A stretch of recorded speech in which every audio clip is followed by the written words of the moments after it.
Ouais, salut les amis, petite vidéo. Je vais parler des choses malsaines dans l'art, des choses que je considère comme malsaines. Il faut savoir que le dessin ou la peinture dégage une énergie, ça dégage quelque chose. C'est une forme d'expression. Donc à partir de là, dans l'expression, il y a toujours quelque chose qui s'en dégage.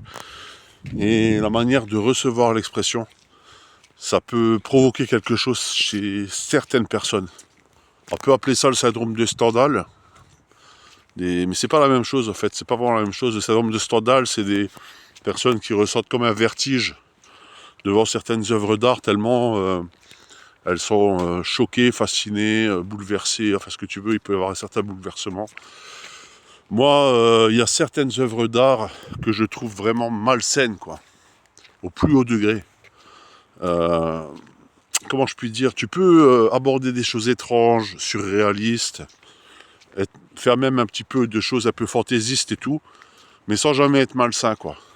Tu vois, moi, on m'a jamais dit dans une expo, jamais quelqu'un est venu me voir, même quand je fais un crâne, hein, je dessine un crâne, je peux dessiner ce que je veux, jamais personne n'est venu me voir en me disant il y a quelque chose de malsain dans ce que tu fais. J'ai toujours eu des retours positifs en me disant bah, c'est un peu bizarre, on m'a déjà dit c'est un peu étrange, c'est un peu ce que tu veux, mais c'est plutôt drôle, l'issue est plutôt pas mal. L'issue est plutôt, c'est bien fait, quoi.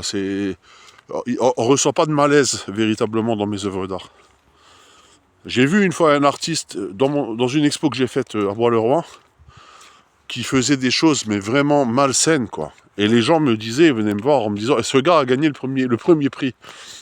Et des gens sont venus me voir et ce gars était prof de peinture. Et des gens sont venus me voir en me disant putain mais c'est super malsain, quoi, ce que le gars a fait, c'est vraiment de mauvais goût. C'était de mauvais goût et en plus malsain. C'est-à-dire tu ressentais un malaise. C'était des visages de femmes. Tu aurais cru des femmes battues, quoi. Je sais pas comment dire. Des visages très profondément marqués par quelque chose de macabre. Mais vraiment macabre, tu vois. C'était vraiment pas joyeux. C'était vraiment malsain. C'est vraiment le terme, c'est malsain. Et, et les gens venaient me voir en me disant putain mais ce que tu fais, il n'y a pas photo, c'est quand même plus. Je comprends pas que tu remportes jamais le concours, quoi. Parce qu'à Bois-le-Roi, j'ai jamais remporté une seule fois le concours. Jamais. Il faut savoir que pour gagner le concours, il y a le prix du jury et le prix du public. Et il y a des urnes, d'accord. Et moi, je dis toujours à mon entourage, je dis à mes proches, quand vous venez, soyez honnêtes. Si vous voulez voter pour moi, votez pour moi. Si vous voulez pas, ne votez pas pour moi. Je déteste tricher. Je déteste la tricherie. Moi, j'aime bien être honnête avec moi-même, être honnête avec les gens qui viennent voir mes peintures. Voilà. Donc, et moi, une fois, ma belle-mère a été franche avec moi. Elle m'a dit, écoute, moi, j'ai pas voté pour toi parce que j'ai trouvé quelqu'un que je préfère vraiment que toi. J'ai préféré voter pour lui. Je dis, écoute, j'ai dit, je te remercie. Je te remercie, j'adore la sincérité. T'es pas obligé d'aimer ce que je fais. Elle a dit, c'est pas que j'aime pas, c'est que je préférais lui, donc j'ai voté pour lui. J'ai dit, c'est très bien. C'est très très bien. Alors que t'en as qui trichent. Ils vont mettre 10 billets dans l'urne, ils vont venir 3 jours d'affilée, ils vont blinder les urnes, ou alors ils connaissent le jury, ils sont pistons avec le jury. Voilà, donc ils les connaissent, donc c'est toujours les mêmes qui gagnent. Et moi, je suis pas d'accord avec ça. Et ce gars faisait vraiment des choses malsaines, et la personne est venue me voir, m'a dit, je comprends pas que lui, il gagne tous les ans, alors que c'est vraiment laid, quoi. Elle m'a carrément dit ça, c'est laid ce qu'il fait. En plus, les visages étaient vraiment disproportionnés, mais pas d'une manière volontaire, parce que tu peux disproportionner les visages, mais d'une manière volontaire, tu vois, tu peux les déformer, mais pour les, comment dire, parce que tu le fais volontairement, parce que tu connais les proportions. Mais lui, tu sentais qu'il essayait de faire quelque chose de proportionné, mais qu'il n'y arrivait pas, au fait. Ce qui rendait le résultat encore plus malaisant. C'était presque fantomatique, c'était vraiment bizarroïde, le résultat. Et ouais, c'était pas beau, quoi. C'était tout simplement pas beau, tu vois. Parce que tu peux faire des choses étranges, tu peux, donner une tournure un peu originale à ton œuvre, sans pour autant que ce soit laid. Ça peut être original et en même temps très joli, d'accord. Ça peut. Là, je suis en train de faire un dessin.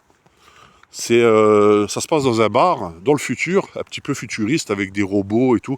Et puis ça va s'appeler IA, tout simplement. Le tableau va s'appeler IA, et puis tu vois tout le monde ouvre sa bouche, puis tu as toujours le mot IA qui sort. Voilà, ça va être ça mon prochain dessin. Donc c'est assez, c'est sans équivoque, c'est assez explicite. Alors ça va être un peu drôle, et en même temps, je sais pas comment dire, c'est un monde un peu futuriste, mais en même temps c'est pas malsain, quoi. Je pense pas, tu vois, je pense pas que je fasse quelque chose de malsain, même s'il y a je vais représenter une femme nue, mais ça va être une femme en robot. Quand tu veux dire, je suis complètement fou. Une femme un peu androïde, donc avec une paire de seins et tout. Mais bon, mais tu verras, c'est pas pour autant malsain. Je sais pas comment dire, tu vois. Tu peux. En fait, pour dire plus rapidement, quand t'as du goût et de la finesse d'esprit, ce que tu fais, ce sera toujours bien, en fait.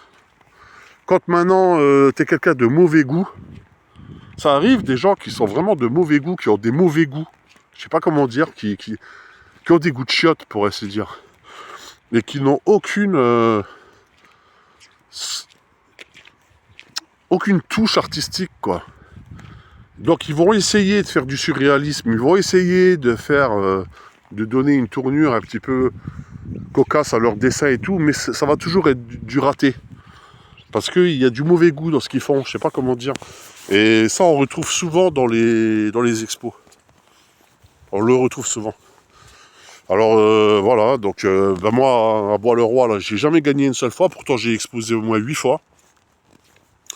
Et pourtant, c'est un des stands où les gens viennent me voir et me disent souvent c'est bien ce que tu fais, je comprends pas, que tu gagnes pas et tout. Donc tu vois, comme quoi ça veut rien dire. Tu peux, comment dire, tu peux faire des choses bien et ne jamais gagner, en fait. C'est comme ça. C'est la triste loi du monde artistique. C'est comme en chanson, c'est comme tout, hein. Tu peux être un super musicien, un super chanteur. Moi, je vais des fois sur des chaînes de musiciens, ils font des super trucs. Ça mériterait de passer à la radio, mais 1000 fois, quoi. Ben non, ils passeront jamais. Ce sera toujours des trous de balles comme Jules et compagnie, même si le mec, j'ai rien contre lui, mais je parle du personnage qu'on va mettre sur le devant de la scène. Des trucs nuls à chier, et les gens qui ont du talent, ils sont malheureusement, ils sont blacklistés, je sais pas pourquoi, c'est bizarre. Il y a cette espèce en France, il y a cette espèce d'appétence pour le mauvais goût, il y a cette espèce d'admiration pour les choses nulles, en fait. Je sais pas comment que ça se fait, en fait. Tout ce qui est beau, on le détruit, il faut absolument le casser. Voilà, il faut absolument casser ce qui est beau. Tout ce qui était du Moyen-Âge, les belles choses du Moyen-Âge, la furie révolutionnaire a tout détruit sur son passage pour laisser des trucs derrière qui sont pas forcément jojo. Même si je ne rejette pas tout, hein. Je ne rejette pas tout ce qui est de la période là, mais voilà. On a tout cassé, des choses magnifiques du Moyen-Âge, des statues polychromes, des vitraux magnifiques, Il faut savoir que les cathédrales, les églises, elles étaient colorées à l'époque. Le Moyen-Âge, pour moi, c'est une époque de couleurs, c'est une époque de révolution, c'est une époque d'équilibre, d'équité, enfin tout ce que tu veux, tout le contraire du Moyen-Âge qu'on essaie de nous rabâcher, qu'on essaie de nous démonter là dans les émissions de télé. Là, je pense notamment à la série Kaamelott, là où on représente les gens du Moyen-Âge comme des édentés, comme des gens qui puent de la gueule, comme des espèces de bourrins. Ça, j'y crois pas une seconde. Moi, pour moi, le Moyen-Âge, c'est vraiment une époque magnifique. T'as juste à voir dans les œuvres d'art. De toute façon, tu le vois dans les œuvres d'art que c'était des gens avec du bon goût. Même à l'époque de l'art roman. Même ce qu'ils faisaient dans l'art roman, c'est vraiment très beau, quoi. C'est très épuré. Tu sentais que c'était des gens avec vraiment une âme. Je sais pas comment dire. Contrairement à maintenant, de nos jours, là où on met à l'avant que des choses malsaines, que des choses dégueulasses. L'IA, je pense notamment à l'IA, avec des images vraiment répugnantes. Je vois des fois des images faites par IA, c'est répugnant, c'est vraiment de mauvais goût. Dans les films fantastiques, les films d'horreur, ils font des espèces de bestioles maintenant, ça ressemble à rien du tout, c'est dégueulasse.